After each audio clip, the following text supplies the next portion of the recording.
DG archaeology and museum Khyber Pakhtunkhwa doctor Abdul Samad साहब। Doctor साहब अस्सलाम वालेकुम। सबसे पहले तो हैप्पी वर्ल्ड हेरिटेज डे।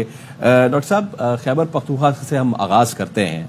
क्या जबरदस्त कल्चर और उससे भी बढ़ के कितनी खूबसूरत सकाफतें, कितना बड़ा पोटेंशियल समझते हैं आप जो वहां पे रिलीजियस टूरिज्म है, खास तौर पे बुद्धिज्म साइट्स इतनी है, बुद्धा स्टूपास, बुद्धा स्कल्पचर्स, तो कैसे कितना कितना रिच हमारा ये कल्चर और कितनी बड़ी अपॉर्चुनिटी पाकिस्तान के लिए है। वालेकुम सलाम, आपको भी वर्ल्ड हेरिटेज, ये हेरिटेज डे जो है वो मुबारक हो। खैबर पख्तूनख्वा की जो बात हो रही है, ये दुनिया में वाहिद खित्ता है जहाँ पे आपको तकरीबन हर पीरियड के आसार मिलेंगे। स्टोन एज से जब इंसान गार में रहता था, आपने बुद्धा की सिविलाइजेशन की बात की, तकरीबन टोटल हमारे पास 20,000 साइट्स है खैबर पख्तूनख्वा में, जिसमें 2,000 के करीब बुद्धिस्ट साइट्स हैं, जिसपे प्रोविंशियल गवर्नमेंट पिछले काफी अरसे से काम कर रही है। और ये जो मौजूदा गवर्नमेंट अभी आई है, इनकी भी प्रायोरिटी यही है कि रिलीजियस टूरिज्म को प्रमोट किया जाए। तो इस पे काफी काम हो रहा है और रोजाना के हिसाब से तकरीबन 50 से 60 बुद्धिस्ट कंट्री से लोग आ रहे हैं। अभी भी मैं जो आपसे बात करूं, तकरीबन 35 से 40 के करीब हाई लेवल के बुद्धिस्ट मंक्स जो हैं वो खैबर पख्तूनख्वा अपने यात्रा के लिए आए हैं, अपने मुकद्दस मकामात के लिए आए हैं। मुझे बल्कि वो कल ही बता रहे थे कि हर साल हम इंडिया जाते हैं, नेपाल जाते हैं, लेकिन this is the first time कि हम किताबों में हमने सुना है गंदारा का, बुद्धिस्ट सिविलाइजेशन का, लेकिन फर्स्ट टाइम हम इधर आए हैं तो they are very much excited और इनको प्रॉपर्ली बिल्कुल।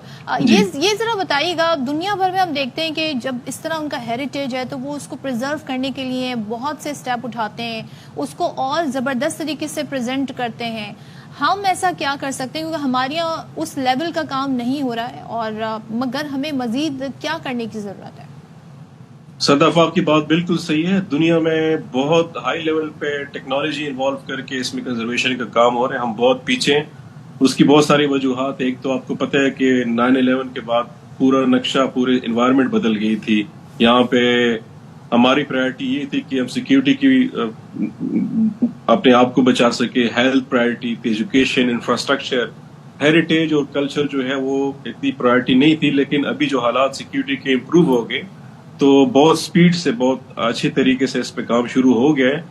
तो इसमें इंटरनेशनल कम्युनिटी की भी रिस्पॉन्सिबिलिटी सिर्फ पाकिस्तान की नहीं है, क्योंकि कल्चरल हेरिटेज जो होता है वो जॉइंट सबका होता है, पूरी दुनिया का होता है। उसमें एक मुल्क या एक खित्ता वो रिस्पॉन्सिबल नहीं होता। उसकी प्रिजर्वेशन के लिए सबकी मोरल और डॉक्टर साहब, सॉरी टू कट यू, लेकिन जैसे आपने बात की बड़ी इंपॉर्टेंट है, उसमें वो जो साइट होती है वो आम आदमी की भी उतनी होती है।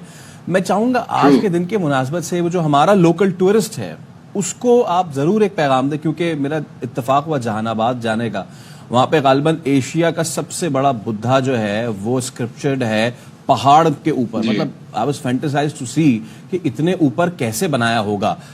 लेकिन उसके जब मैं थोड़ा आगे गया तो उसके नीचे R+ फलां और पैगामात जो थे, तैनीती पैगामात लोग अपने हाथ से लिख के चले जाते हैं, जो कि इतनी खूबसूरत, इतनी तारीखी साइट को गहना देते हैं। लोगों से क्या आप दरखास्त करेंगे? आपके वसासत से यही रिक्वेस्ट है। मैडम ने, सदफ ने जिस तरह कहा कि आप क्या कहना चाहते हैं, और आपने भी वही बात कंटिन्यू की। Media can play a very vital role, और आपके मीडिया से मैं सबको रिक्वेस्ट ये करूंगा, एटलीस्ट आज के दिन जो वर्ल्ड मॉन्यूमेंट डे है या वर्ल्ड हेरिटेज डे है, इस पे आप जरूर अपने बच्चों को विजिट करें, लेके जाएं करीबी, आपके घर के करीब, आपके इलाके के करीब जो भी म्यूजियम है, जो आर्कियोलॉजिकल साइट है, वो उनको जरूर बताएं, वहां पे इंफॉर्मेशन उसको दें। क्योंकि हमारे पास अनफॉर्चुनेटली सबसे बड़ा जो इश्यू है वो अवेयरनेस का है। जिस तरह मैंने कहा कि 9/11 के बाद हालात कुछ और गए थे, तो अवेयरनेस खत्म हो गई। 9/11 से पहले हमारे जो बड़े थे या नेशनल कम्युनिटी थी, उनको पाकिस्तान की कल्चरल हेरिटेज का बहुत पता था। लेकिन ये तकरीबन 25 साल में कट ऑफ हो गई है कल्चरल हेरिटेज पाकिस्तान की बाकी दुनिया से या पाकिस्तानियों से। तो क्योंकि प्रायोरिटीज चेंज हो गई, अभी दोबारा शुरू हो गई है। अवेयरनेस जो ही बढ़ रहा है तो लोग इंटरेस्ट ले, दे टेक प्राइड। जिस तरह भी मैं सुन रहा था, आप बता रहे थे कि मोहनजोदड़ो के बारे में कि ये दुनिया की सिविलाइजेशन है कि सबसे पहले इन्होंने टाउन प्लानिंग का कंसेप्ट स्टार्ट किया, दुनिया को बताया कि जी आपने घर कैसे बनाना है, गली कैसे बनानी है, दुनिया में कहीं नहीं था। एक चीज और, अब क्योंकि डिजिटल दौर है, लोग सोशल मीडिया पे हैं, यूट्यूब पे चैनल्स हैं, लोगों की एक्सेस है, डॉक्यूमेंट्रीज जाके लोग देखना चाहते हैं। تو ہم اس کو ایسے بھی پروموٹ کر سکتے ہیں. ہمارے یہاں کوئی ڈاکیومنٹری چینل نہیں ہے انفارچونیٹلی. اب تو ٹی وی سے نکل کے لوگ سوشل میڈیا پہ چلے گئے, لیکن اس کے لیے بھی کچھ مختصر چینلز ہونے چاہیے جہاں پہ لوگوں کو ایجوکیٹ کیا جا سکے, بتایا جا سکے. اس سے بھی ٹورسٹ اٹریکٹ ہوں گے. بالکل آپ کی بات صحیح ہے, لیکن انفارچونیٹلی پاکستان میں میرے خیال سے نیوز چینل کا ٹرینڈ زیادہ ہے, اور اس طرح کی اچھی جو پازیٹیو پاکستان کی جو باتیں ہیں, ٹوریزم ہو, کلچر ہو, انٹینجیبل کلچر, اس کے بارے میں کم ہے. تو جتنے بھی میرے درخواست ہوگی جو انٹرسٹڈ ہے, جو افورڈ کر سکتے, اس طرح کا چینل ہو تو میں گارنٹی دیتا ہوں کہ اس کو پوری دنیا دیکھے. جس طرح لوگ نیشنل جیوگرافک کو یا ڈسکوری چینل کو دیکھتے ہیں, شوق سے بیٹھ کے دیکھتے ہیں, تو اگر پاکستان میں ایسا ہو تو I'm sure کہ لوگ یہ باقی چیزوں کو بھول جائیں گے, صرف اسی کو دیکھیں گے. اچھا, اس میں یہ let me take this opportunity again, کیونکہ جب بھی ہم خیبر پختونخوا کی بات کرتے ہیں, سوات اور دیگر تو ہمارے ذہن میں آتا ہے. کچھ علاقے ایسے ہیں غالباً تھوڑے سے نیگلیکٹڈ ہے, please correct me if I am wrong. Far flung area Chitral, اس کی اپنی ایک الگ ہسٹری ہے, اس کا اپنا ایک الگ کلچر ہے, اس کے اپنے, وہاں پہ ہم کیا کر سکتے ہیں آرکیولوجیکل سائٹس کے حوالے سے, کس طریقے سے, کیونکہ جیسے آپ نے کہا پوسٹ 9/11 وہاں بھی ہندو کش جو ہے لوگوں نے جانا چھوڑ دیا تھا, اب حالات بہتر ہو رہے ہیں. چترال کے حوالے سے کوئی پلان آپ کا؟ چترال کا سب سے بڑا ایشو یہ ہے انفراسٹرکچر کے لحاظ سے. وہاں پہ روڈ ایکسیس جو ہے وہ بہت کمزور ہے بنسبت نارتھ کے. یعنی آپ ہنزا جاتے ہیں تو آپ کو صحیح ٹھیک ٹھاک روڈ ملتا ہے, پراپر انفراسٹرکچر ہے. چترال کا سب سے بڑا ایشو انفراسٹرکچر ہے. جب تک صحیح انفراسٹرکچر نہیں ہوگا, پراپر فلائٹس نہیں ہوگی, انٹرنیشنل یا نیشنل فلائٹس نہیں ہوں گی, تو انفارچونیٹلی اگر آپ جتنے بھی وہاں پہ آرکیولوجیکل سائٹس کو ڈیولپ کریں تو لوگ کم ہی جائیں گے. لیکن اس کے باوجود بھی کیلاش ویلی جو ہے چترال کے اندر ہی ہے, وہ ایک یونیک کلچر ہے. وہاں پہ ہزاروں کی تعداد میں ٹورسٹ جاتے ہیں, ابھی بھی جاتے ہیں.